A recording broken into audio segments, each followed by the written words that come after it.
obrigado, meu Deus, por o Senhor ter nos trazido até aqui.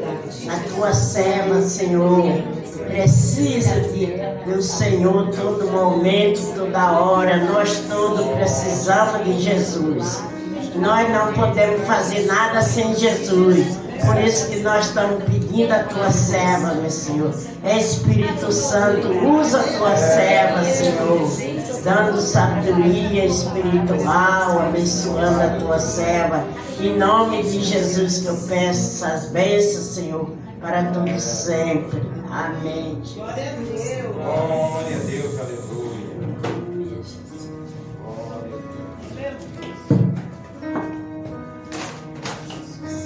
Cumprimento a igreja com a paz do Senhor. Amém. Quero convidar a todos para nós lermos a palavra do Senhor no livro de Mateus. Mateus, capítulo 28. Aleluia.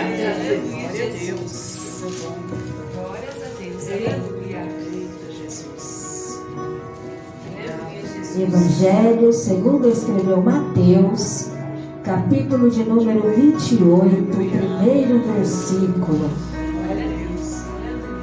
Vai dizer assim a palavra: E no fim do sábado, quando já despontava o primeiro dia da semana, Maria Madalena e outra Maria foram ver o sepulcro.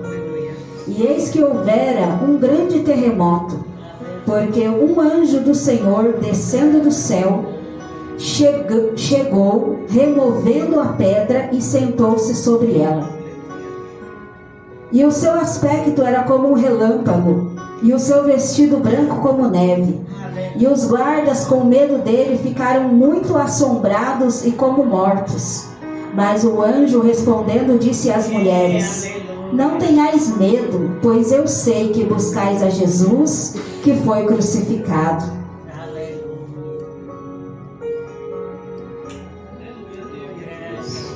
Ele não está aqui, porque já ressuscitou, como havia dito. Vinde, vede o lugar onde o Senhor jazia. Podeis vos assentar, adorando, bendizendo, glorificando o nome santo, poderoso do nosso Senhor e Salvador Jesus Cristo. Aleluia. Esta passagem é uma passagem aonde o Senhor Jesus, ele já havia sido crucificado, ele já havia sido morto, e era o período em que ele estava ali cumprindo os dias que antecediam a sua ressurreição. E diz o versículo que no finzinho do sábado, já despontando o primeiro dia da semana, Maria Madalena e outra Maria, elas foram até o sepulcro para ver o sepulcro, para ver o corpo de Jesus, para fazer as coisas que elas não tiveram tempo de fazer no dia seguinte, porque os acontecimentos não permitiram, as horas não permitiram que tudo que tinha que ser feito fosse feito no dia anterior. Então aquelas mulheres, elas se dirigem até o túmulo para ver o túmulo. Ou seja, elas chegam até aquele túmulo com uma expectativa de fé, ver o sepulcro. E muitas das vezes é assim que está a nossa expectativa de fé, a nossa vida cristã, o nosso embasamento. É assim que está. Nós estamos indo para ver. Estamos indo aonde? No sepulcro. A expectativa de fé daquelas mulheres já não era mais as parábolas que Jesus havia pregado com tanta unção, com tanta graça, com tanto poder e com tanta autoridade no meio delas. A expectativa de fé que elas tinham já não era mais o Messias ministrando, falando com ousadia, expulsando o demônio, repreendendo fariseus, repreendendo mentirosos. A expectativa de fé delas agora era apenas ir até o sepulcro para ver. E qual é a expectativa de alguém que vai até um sepulcro? O que é alguém que vai até um sepulcro de um sepulcro, de ir a um sepulcro, é apenas ver um corpo morto, é apenas ver um ambiente vazio, é apenas ver um lugar de dor, é apenas reviver a saudade daquilo que foi arrancado, daquilo que foi perdido, daquilo que foi deixado de viver, porque é uma expectativa de sepulcro. Elas estavam indo para aquele sepulcro conversando: quem vai remover a pedra?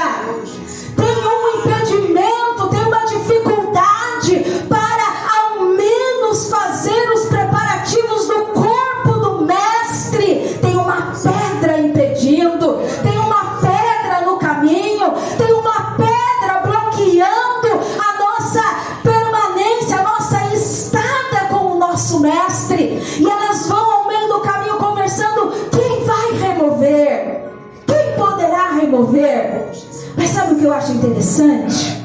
Que elas sabiam que elas não podiam remover.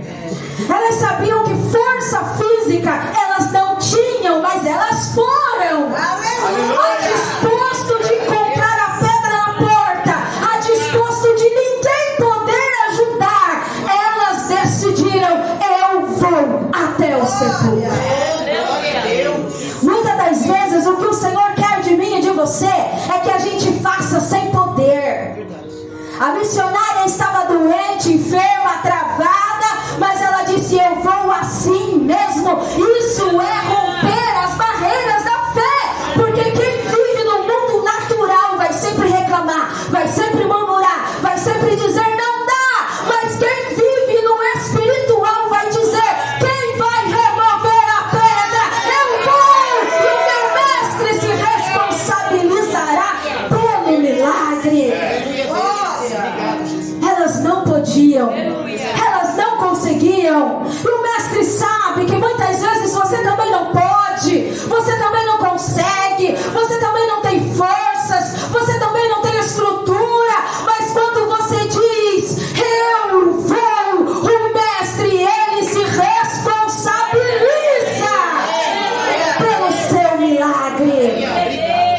Porque nós não vivemos uma expectativa de sepulcro.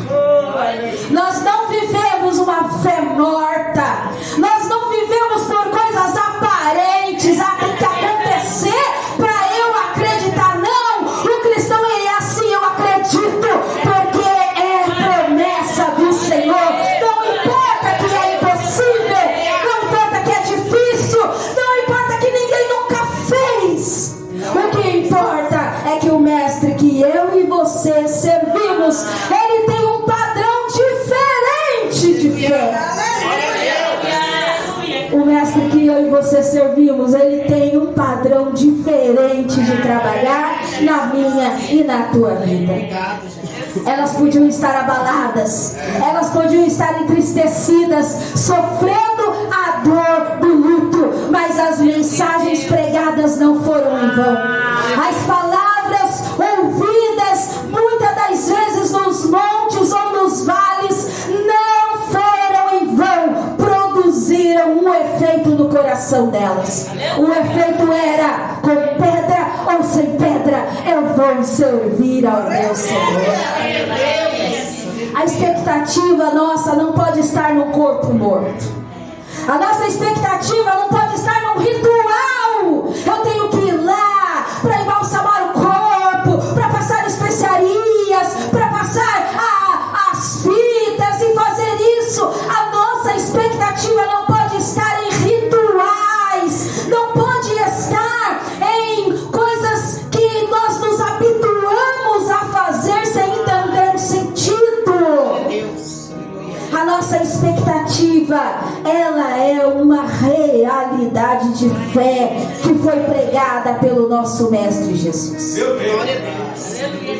Quando elas chegam ali no sepulcro, elas vão encontrar a pedra removida. Porque a primeira decisão, a primeira atitude, o primeiro passo de fé é ir sem conseguir fazer. E elas chegam até lá. E o que elas encontram quando elas chegam até lá? A pedra já está estava removida. E além da pedra estar removida, a aparência, o cenário era que houve um terremoto naquele lugar. A pedra ela não rolou simplesmente do lugar, porque o Senhor ele gosta de fazer as coisas e dizer para você: o que fiz, eu estou assinando, eu estou dando a vitória, mas olha aqui, você vai ver os reflexos do que eu estou fazendo na tua vida. O ambiente, o cenário, ele havia sofrido um terremoto, porque as coisas haviam se movido do lugar. A pedra ela não rolou, ela foi movida. E para ela ser movida, como não tinha força humana, porque no momento em que o anjo desce do céu, os guardas, os soldados temeram, ficaram apavorados e saíram correndo. Então, como não tinha força humana para ajudar aquelas mulheres, o anjo causou um terremoto, removeu a pedra, sentou em cima e ficou esperando as servas do Senhor.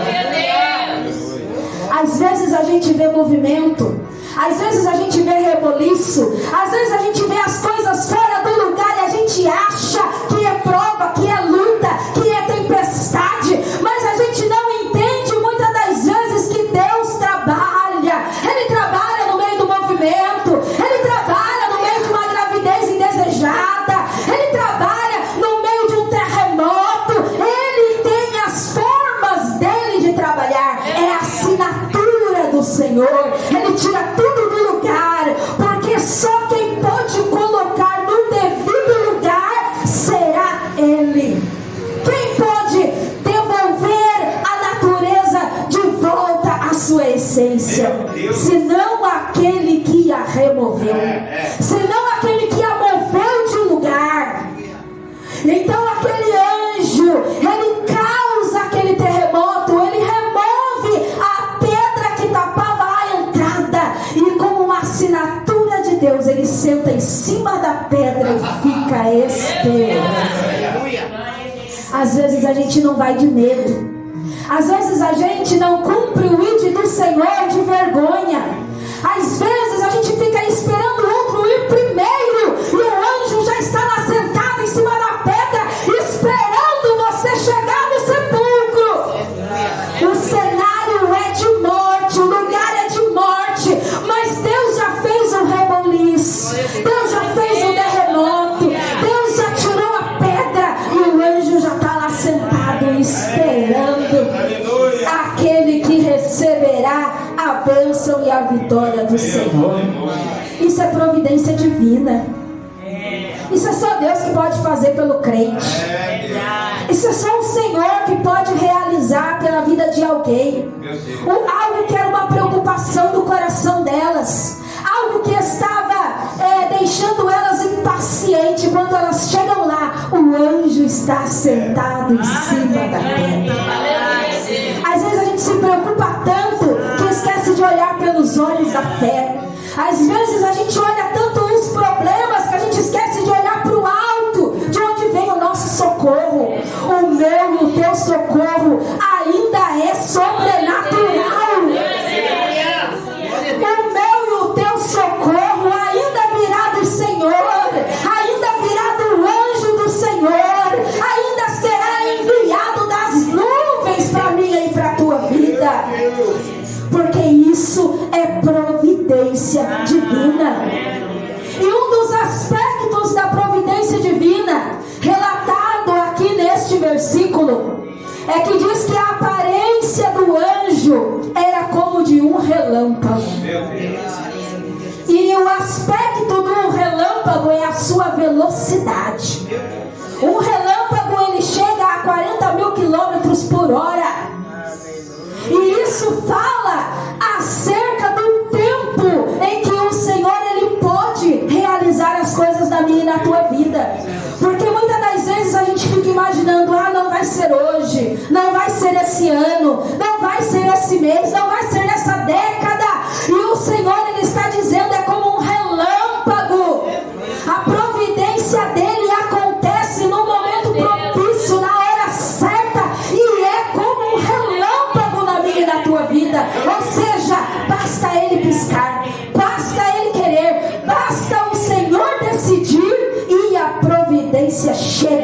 na velocidade do relâmpago. Meu Deus. Meu Deus. Aleluia. E este anjo ainda possuía uma veste branca como a neve. No meio de um cenário de terremoto, à frente de um sepulcro, cenário de morte, aquele ser que veio com providência divina, que tinha a aparência de um relâmpago, ainda estava vestido como neve. E esta vestidura branca, este vestido branco como neve, ele vai trazer a simbologia, ele vai representar a pureza, a fé e o início de um novo começo. Porque aquelas mulheres, elas estão indo para o sepulcro para tratar de um corpo, o corpo do seu mestre, chorando, sofrendo as dores de um luto, pensando no seu coração: acabou. A chamada do mestre findou nesta terra. Tudo que o Senhor ele nos ensinou, o brilho dos seus olhos, a beleza do partir do pão, as palavras sábias que ele nos direcionava, tudo acabou, foi sepultado com ele. E aquele anjo, ele está ali esperando aquelas mulheres com aquela vestimenta, como quem diz: não acabou não, é o início de um novo começo.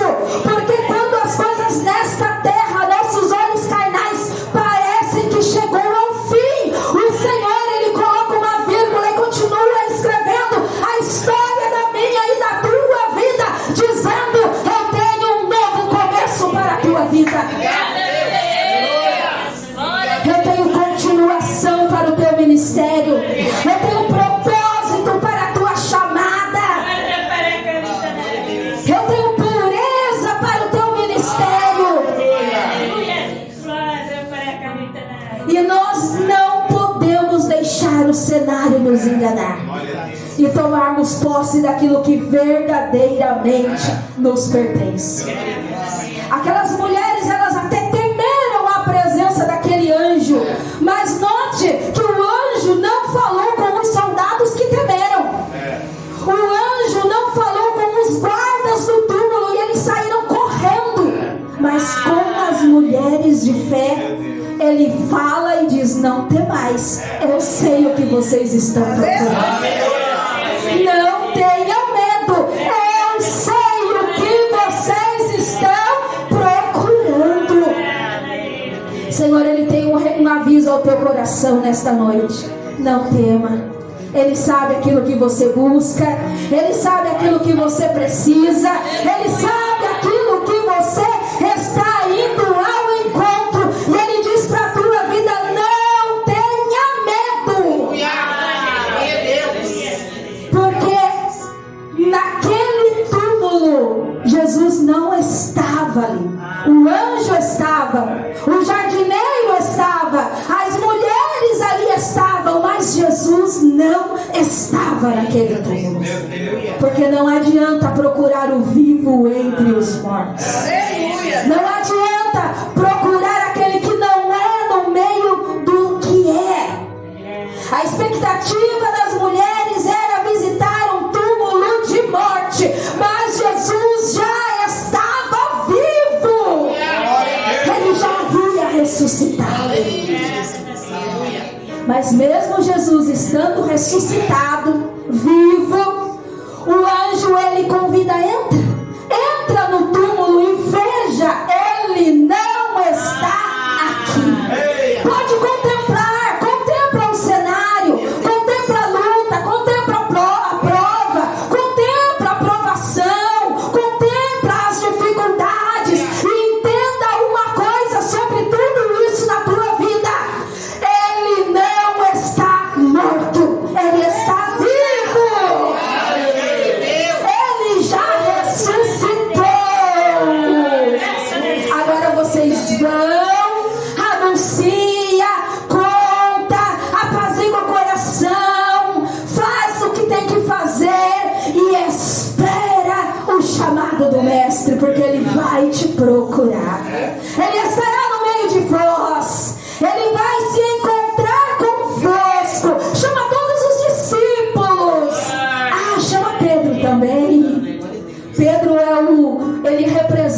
decepcionados da igreja.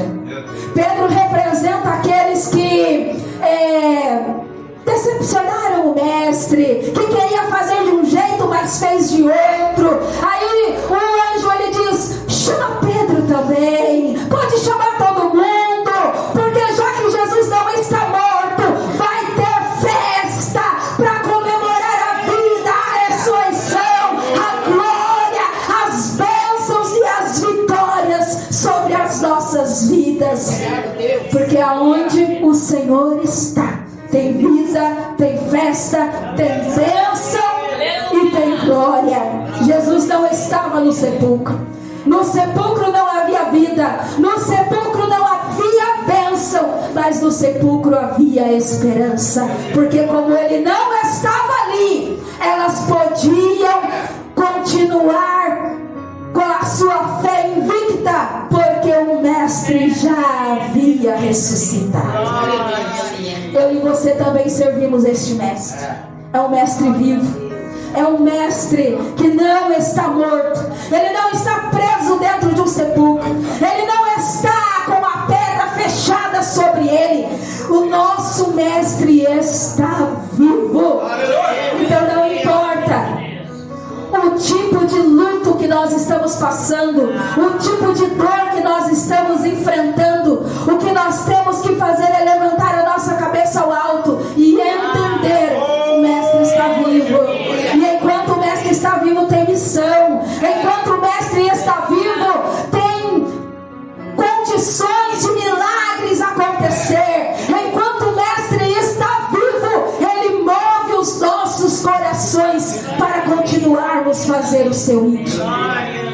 A igreja do Senhor, ela continuou crescendo naqueles dias, e até hoje eu e você fazemos parte desta igreja. Ele continua vivo, ele continua no nosso meio, ele continua fazendo as suas obras, e eu e você continuaremos firmes e fortes, crendo neste Cristo que não está morto. O meu e o teu Cristo está vivo. É por isso que glorificamos, é por isso que exaltamos, é por isso que adoramos o nome dele. Só dá para glorificar quem é Deus vivo. Só dá para glorificar se for um Deus vivo. E nós glorificamos a ele nesta noite e rendemos honra, glória, louvor e majestade. Que Deus